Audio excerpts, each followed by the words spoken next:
Hey everybody, Joseph Rothschild here, aka MBT. Can we watch something else? It's about to get really good. It's about to get really good. Trust me. And we are back with another Twitter thread. Ever since these have become bi-weekly, they're really hitting a sweet spot for me. Long enough between them to edge, frequent enough that we still get to goon. Anyway, today we're talking about bad cards. I asked you both on Twitter and on Blue Sky, for those of you that don't want to use this site, about cards you hate playing. I'm talking about cards that are clunky or require garnets or are generally just unfun, but nonetheless are powerful enough that you feel that you have to include them. What cards do you know are good but hate sleeving up and why? And I'm beginning with my number one pick, Cross Out Designator. This has kind of been resolved by the fact that it's a one of because the garnet ratio is bad enough you don't do what you used to do with this card, but I hate playing this card. So many times I have it in my opening hand and think it's going to trade for one piece of my opponent's interaction, but more realistically, my opponent doesn't deploy either the same interaction I have in my deck or any interaction at all, which means I'm setting it for no reason, or most frequently, I'm using it alongside like a kept-in copy of one of the Charmies in order to blank one of those while I'm going first. Boarding into it as a defensive card is so frustrating because it means you also have to include this extra package of shit you don't want. Back in the day, I remember winning my invite playing Adventure Branded of all things, including this card, and in game 3 calling a dimensional barrier with its effect. I had to board into a dimensional barrier I didn't want to activate and then fire it. We were doing that. We had to do that. Anyway, thank God it's limited now so I don't have to play all of those terrible floodgate garnets out of the board. Let's see what you all came up with. Shay's got a great one. I play Master Duel mostly. Do I even need to say Maxi, or does it go without saying? I mean, yeah, that'd be for sure. Yeah, I mean, sure. Yeah, for sure.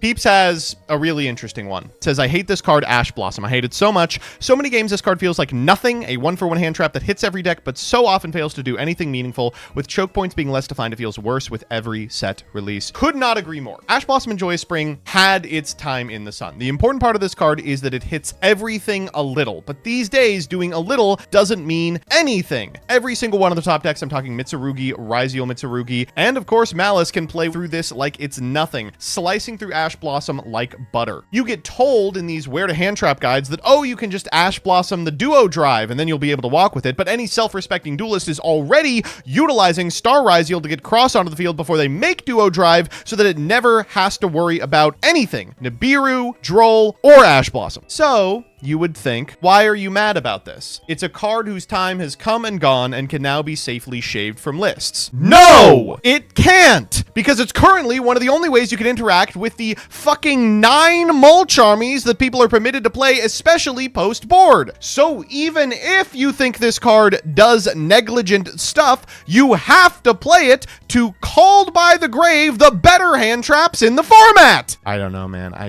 Rough time to be playing this card. Dyer's got a great one. I hate playing this card. It serves zero purpose other than being a garnet that can extend. If there were any other card that could fill its slot, I'd play it in a heartbeat. I want Trias obliterated, the worst card ever printed in this game, and I hate that I have to play her. This is true. Trias Hierarchia exists to be sent off of Diviner of the Heralds, and it's damn good at that. It's also not bad if you draw both Herald and Hierarchia. That means that you get to go Herald in order to send something else, and the Hierarchia can like dodge targeted negation. But the games where you just draw Hierarchia, you just think to yourself, why is this 2016 style garnet in my deck? Why did I take out a power 1 of for this? CJ says this one, totally true. Having to play a garnet for a hand trap is one of the most egregious things this game has ever had. I'm so glad they killed this card just so I never have to put it in my deck ever again. There are still people who are on the 1 Gamma and the 1 Driver. Psychopaths, all of them. Maybe they're playing Delta too. Molten Gates, I'm so sorry. The way to resolve this one is to not play the new ABC stuff, but as I sleeve up this card to use it for searching X Cross Cannon and not lose as soon as I get hit with Imperm on Plat Gadget or Ash on Union Hanger, in my heart,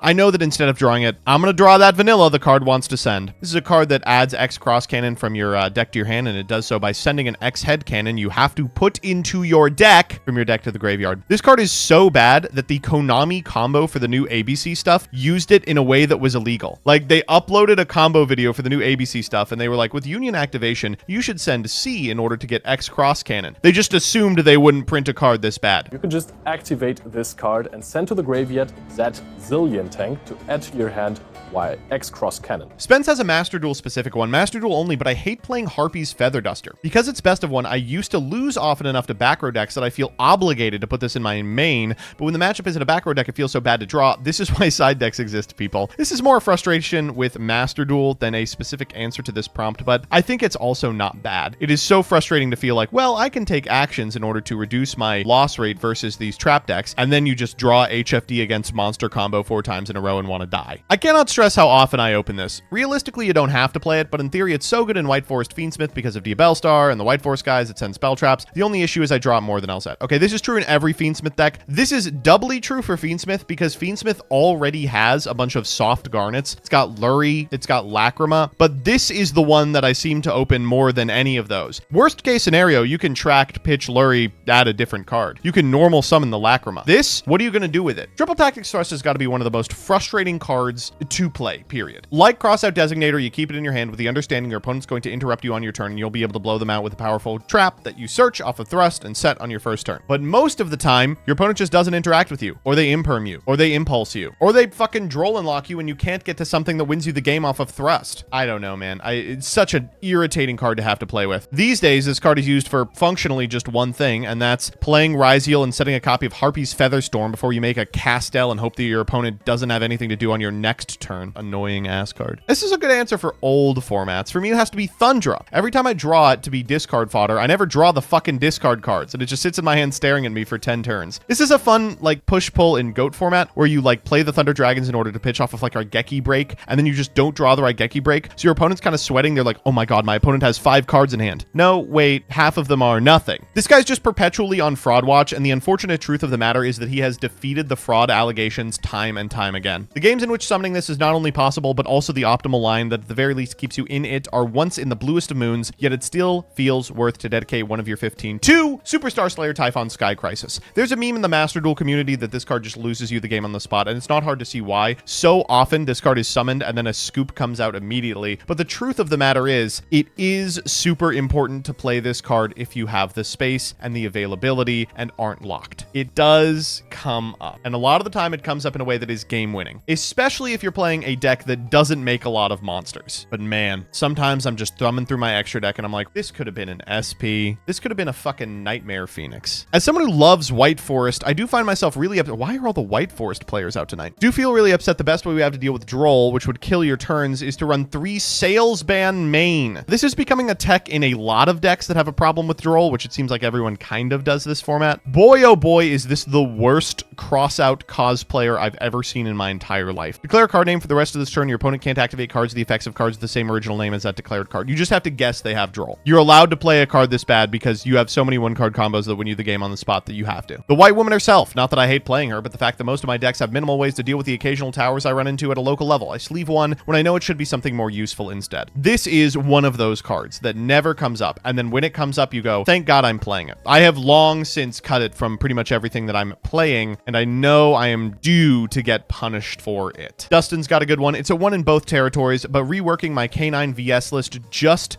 so annoying this guy keeps popping up for consideration to slot in as a dark attribute, because maybe it enables you a free turn, but so many times it's awkward. RE Rock, Lantern, and Izun. Totally correct. Dimension Shifter is in this weird, very strange place in Yu-Gi-Oh! Right now. It's such a powerful effect that you would consider it in any deck that can even tangentially use it. But your combos differ so dramatically if this effect is in play that you have to like memorize a whole bunch of extra shit for if you draw a one of. It's worth banning just so I don't have to worry about it. Lab player here. I hate this janky piece of shit. You and everybody else. And me. And Farfa. Killer Kiwi says, I know it's good, but a lot of the times it's just a dead card in my hand when I'm going first. Most times my starting hand has 2 of them and I just want to cry. Man. I thought that the fact that Fuos can't really be activated when you go first would mean that it's not that frustrating. That unlike Maxi, you wouldn't be able to build a board and then just fire off a Fuos, closing the door entirely on your opponent popping off. But instead, it's ended up in this frustrating superposition where it's so powerful you do have to probably play it in your main deck, which means that frequently it's a card that does nothing because you are going first. Thank God decks like Ryziel can kind of make use of this card as a generic 4 that sometimes you just have to normal summon. But there's so many decks that just stare at this and go, why the fuck am I playing this? I can't do anything with it. There are so many cards in Yu-Gi-Oh! That are frustrating not only to play against, but to play with. Despite the fact that these are incredibly broken and have netted me dozens, if not hundreds of wins over my Yu-Gi-Oh! Career, I hope they ban them just so I can remove them from a sleeve and play something I enjoy.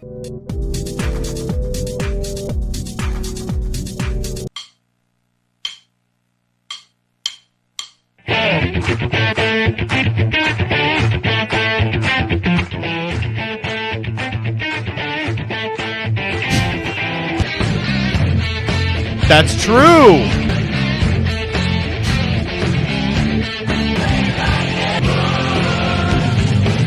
Okay.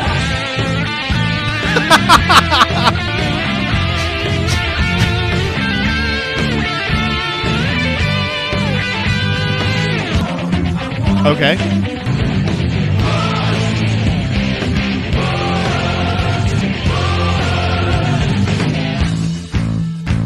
This is a really good video.